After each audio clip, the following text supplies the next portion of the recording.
Assalomu alaykum O'zbekiston odolisi Abdumalik tandirlari. Hamma razmerdan bor.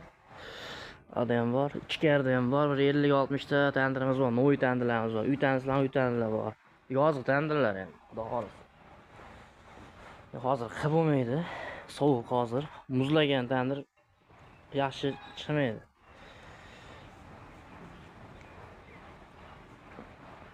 Abdumalik tandirlar xudo xolisa. Bo'ylari 1.90, eniga 1.60 tandirimiz.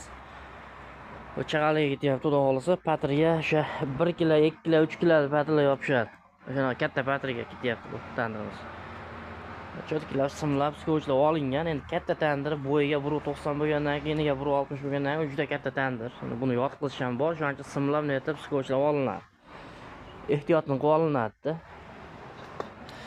Xudo xolisa aloqadamiz hamma razmerdan bor. O'zbekiston bo'yicha olib borib berish, qurib berish xizmatlarimiz bor, xudo xolisa. Abdumalik tandirlari, xudo xolisa. Nomerlarimizni yozib chiqarib qo'yamiz. Aloqadamiz do'st limon qo'rroslar. Abdumalik tandirlari.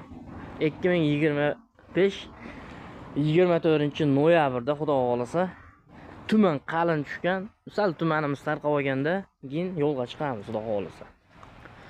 Bilasizlar, vodiyda shu tuman qattiq tushadi. Shu tuman tarqab olganda xudo xolisa yo'lga chiqiladi. Chaqaliga olib chiqib ketilyapti tandirimiz. Soatlarimiz ham, soatimizni ham aytib qo'yaylik. Soat 11 bo'lyapti.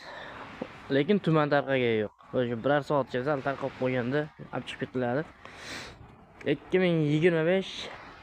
2024-noyabrda soatlarimiz 11 bo'lyapti. Ertalabki shu obedda endi soat 11 da sizlarga video qilyapman. Mana bunaqa sifatli tandirlar kerak bo'lsa, murojaat qilasizlar. Xudo xolisa olib borib berish, qurib berish xizmatlarimiz bor. Abdumalik tandirlari.